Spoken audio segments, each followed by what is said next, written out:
औरत का लिपस्टिक लगाकर घर से बाहर निकलना हराम, औरत का खुशबू लगाकर घर से बाहर निकलना हराम, औरत का इतर लगाकर परफ्यूम लगाकर घर से बाहर निकलना हराम। यहां तक कि औरत खुशबूदार कोई चीज, कोई तेल ही क्यों ना हो, डाबर आंवला या चमेली, अगर ये तेल भी लगाकर घर से बाहर निकलती है तो उसके लिए ये भी हराम।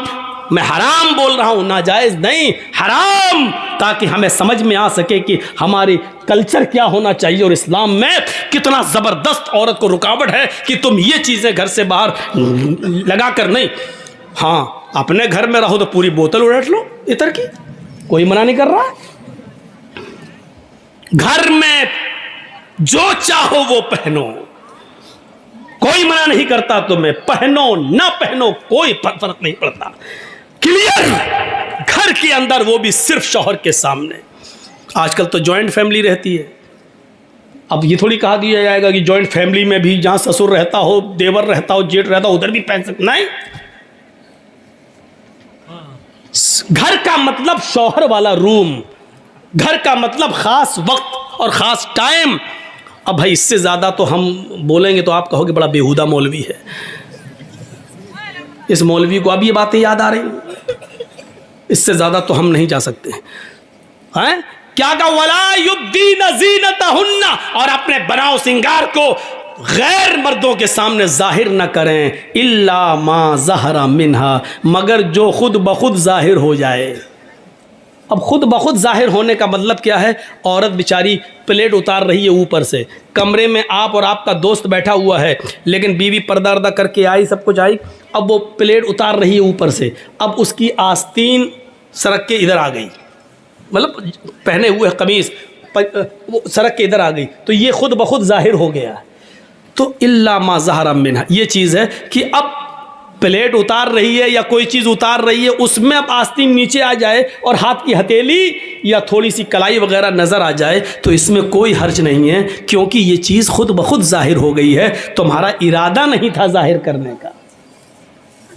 इसी तरीके से शौहर ने कुछ कहा और आप आ रही हैं और अचानक चेहरा सामने आ गया और दोस्त ने देख लिया, चूँकि वहाँ तुम्हारा शौहर मौजूद है, इसलिए चेहरा अगर अचानक खुद ब खुद जाहिर हो गया तो इसमें तुम्हारे ऊपर कोई गुनाह नहीं है, कोई बात नहीं, ये चीज़ खुद ब खुद जाहिर हो गई, आपका इरादा नहीं था जाहिर करने का। ये चीज़ आज तो पता नहीं क्या सोच रही होंगी औरतें कि मौलवी तो आज हम पे बरस पड़ा, कितनी पाबंदी लगवाई यार। हमें मालूम है पाबंदी लगवा थोड़ी रहा हूँ मैं, वो तो तुम करोगी वही जो करती आ रही हो, लेकिन हम बताना थोड़ी छोड़ देंगे। वया इल्ला मा ज़हरा मिना, इसके बाद देखिए क्या कहा गया, आए नबी मोमिना औरतों से कह दो कि वो निगाहें नीचे रख के अपने सतर की शर्मगाह की हिफाजत करें और अपने बनाओ सिंगार को गैर मर्दों के सामने जाहिर न करें, मगर वो जो खुद ब खुद जाहिर हो जाए। वलियज़रिबना बिखुमुरिहिन्ना अला जुयूबिहिन्ना, आज ये बहुत बड़ी बुराई हमारी नौजवान लड़कियों में आ गई है। अब वो दुपट्टा लेकर नहीं चल रही हैं, दुपट्टा भी आजकल रखा रह गया घर में, आजकल सिर्फ सलवार कमीज पहनी और निकल गई, अब दुपट्टा उनके गलों से हट गया, उनके सरों से हट गया। कुरान कह रहा है जब वो निकले, जरूरत के तहत भी कहीं जाए तो वलियज़रिबना बिखुमुरिहिन्ना अला जुयूबिहिन्ना, तो वो अपने सीनों पर अपनी ओढ़नियों को डाल लें, अपने दुपट्टों को, किसी मोटी चादर को वो अपने सीनों पर डाल लें। वलियज़रिबना बिखुमुरिहिन्ना, खिमार दुपट्टे को ओढ़नी को कहते हैं और उसी का प्लूरल खुमुर इस्तेमाल हुआ है, वो उससे अपना सीना ढांक ले, वो कोई मोटी चादर अपने जिस्म पर ओढ़ ले, अपने सीनों पर। जुयूब, जेब कहाँ होती है? अब होती तो अंदर भी है, पैंट के अंदर भी कोई रख लेता है, लेकिन असल में जेब यही होती है। जैसे हम लोग ये मोबाइल रखे हुए हैं तो असल जेब यही है जो सीने पर, तो जेब का मतलब सीना। कुरान ने औरतों के सीने के लिए एक लफ्ज़ इस्तेमाल नहीं किया, बल्कि जेब की जमा जुयूब इस्तेमाल की है, पॉकेट की जमा पॉकेट्स इस्तेमाल कर दी है कि, और जाहिर बात है कि दुपट्टा जेब में थोड़ी रखा जाएगा, कुरान ये थोड़ी कह रहा कि दुपट्टा उठाओ जेब में रख लो, नहीं। अला जुयूबिहिन्ना, चूंकि जेब सीने पर होती है इसलिए इसका तर्जमा ये किया जाएगा कि औरतों को हुक्म दिया जा रहा है कि वो अपनी ओढ़नियों को, अपनी चादरों को, अपने मोटे दुपट्टों को अपने सीनों पर डाल लें। आज ये बुराई हमारी माँ बहनों में आम हो चुकी है और ख़ास तौर पर नौजवान लड़की दुपट्टे को ओढ़ना अपने लिए आज लानत समझती है कि तो गला है, क्या दुपट्टा ओढ़े। आज वो बगैर दुपट्टों के बाजार में जा रही हैं, घूम रही हैं, स्कूलों में जा रही हैं। ये चीज़ ठीक नहीं।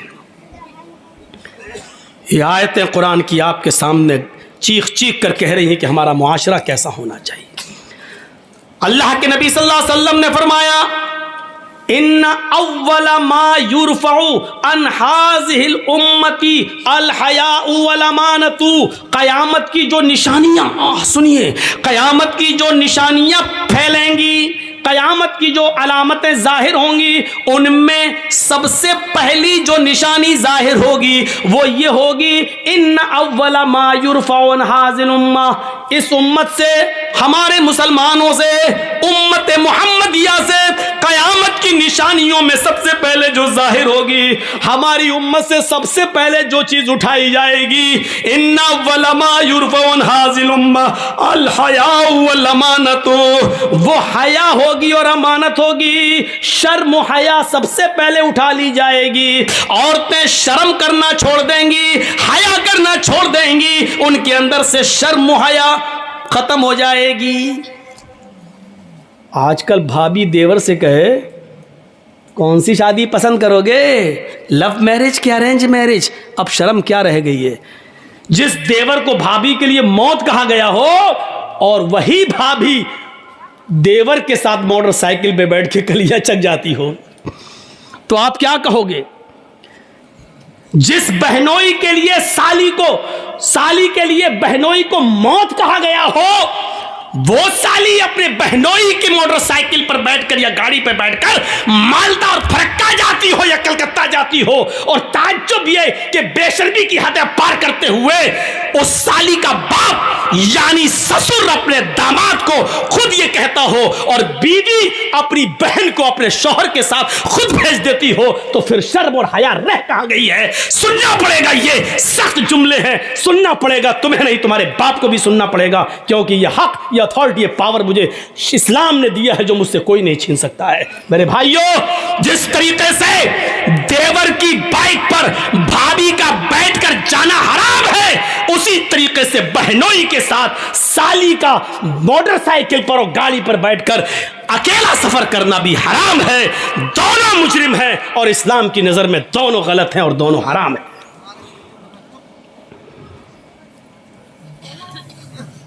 अब सबकी नजरें जा रही होंगी, हाँ कौन लेके जाता है अपनी साली को, सबके दिमाग घूम रहे होंगे, कौन है जो अपनी भाभी को लेके जाता है।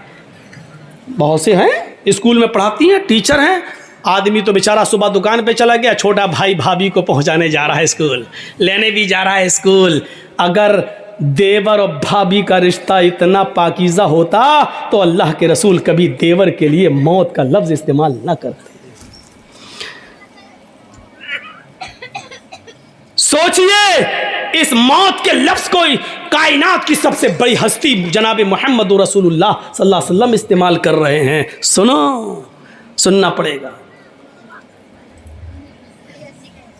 बीवी के साथ आप खाना खा रहे हैं, अचानक साली आ जाती है, आपकी बीवी कह भी रही है आओ चलो बैठो खाना खा लो, बीवी की मौजूदगी में भी, बीवी की इजाजत के बावजूद भी साली के लिए बहनोई के साथ और बहनोई के लिए साली के साथ खाना जायज नहीं होगा, एक ही प्लेट में, एक ही थाली में, जबकि साली का चेहरा खुला हुआ हो और वो बेपर्दा हो। गौर कीजिए मेरे भाइयों, जब बीवी की मौजूदगी में भी साली के साथ बेपर्दगी के साथ अकेले में नहीं बैठ सकते हो, तो साली को मालदा, कलकत्ता और कलियाचक और मुर्शिदाबाद और फरक्का कैसे ले जा सकते हो। बीवी की मौजूदगी में अपने घर में भी साली के साथ नाश्ता नहीं कर सकते हो। तो होटलों में उसके साथ बैठकर खाना कैसे खा सकते हो?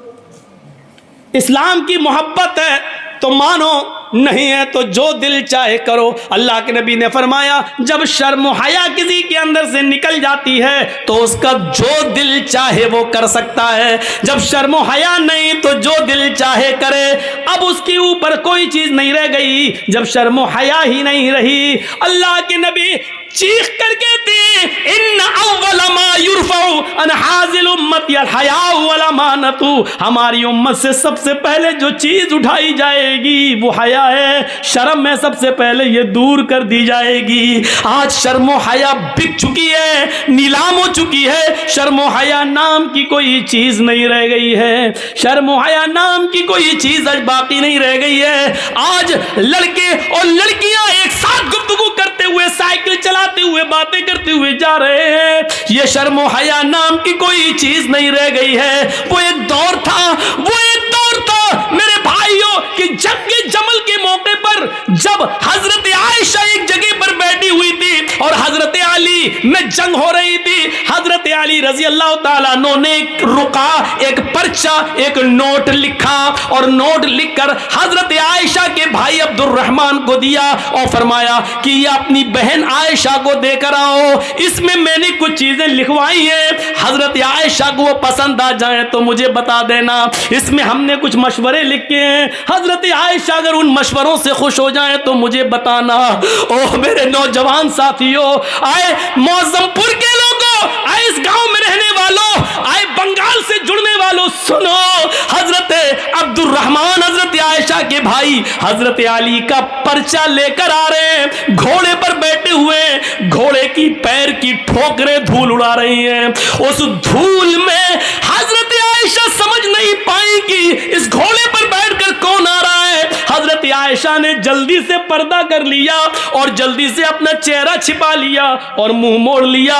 और अब्दुर्रहमान आते हैं और उनके हाथ में पर्चा देते हैं, लीजिए ये पर्चा हजरत अली ने दिया है। हजरत आयशा ने उस पर्चे को लिया और पर्चा पढ़ने से पहले कहा, आय अल्लाह ये कौन सा दौर आ गया है, आय अल्लाह ये क्या जमाना आ गया है।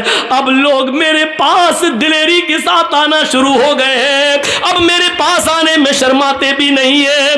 आय अल्लाह ये क्या देख रही हूं मैं कि लोग अब बिल्कुल निडर हो गए और लोग मेरे पास बरजस्ता आने लगे हैं। पहले आवाज देते थे, अपना नाम बताते थे, सब कुछ कहते थे, उसके बाद मेरे पास आते थे। आय अल्लाह अब लोगों में इतनी जुर्रत और बेबाकी हो गई है, इतनी निडरता आ गई है कि अब डायरेक्ट हमसे पास आ गए और हमसे बातें करने लगे। हजरत अब्दुर्रहमान ने जब अपनी बहन आयशा के मुंह से ये जुमले सुने तो कहते हैं, आए बहन जरा पलट कर देखो, मैं तुम्हारा अपना भाई अब्दुर्रहमान हूं, मैं गैर नहीं हूं। तब हजरत आयशा ने पलट कर देखा तो सामने उनके सगे भाई खड़े थे।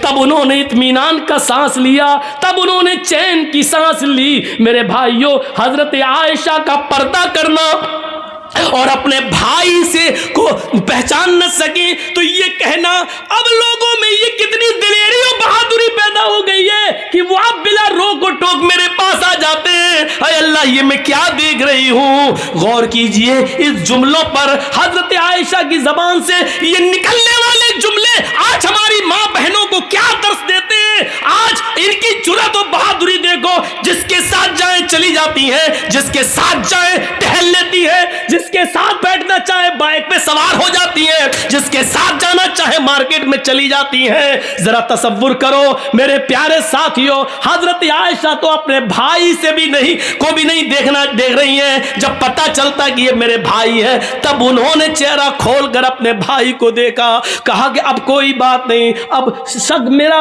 दूर हो गया है। जरा तसव्वुर कीजिए, हजरत आयशा को ये भी पसंद नहीं कि कोई आए और बगैर मुझे अपना नाम बताए और बगैर इजाजत लिए हुए मुझसे मिले। मेरी माँ बहनों, हमें सोचना पड़ेगा कि ये सब क्या है और आज हम किस दलदल में घुसे हुए हैं। तरक्की इसको नहीं कहा जा सकता है जिसको हम तरक्की का नाम दे रहे हैं। ये तरक्की नहीं है जिसको हम तरक्की कह रहे हैं। तरक्की आपको करना है तो 1400 साल पीछे की तरफ आपको जाना पड़ेगा। जैसा कि कल मैंने एक वाकया सुनाया था कि पाकिस्तान की एक लड़की जिसका नाम शहनाज है, आज भी वो पायलट है लेकिन चेहरे का पर्दा करती है और हाथ में ग्लव्स पहनती है और हवाई जहाज उड़ाती है, सऊदीया तक की दूरी तय करती है।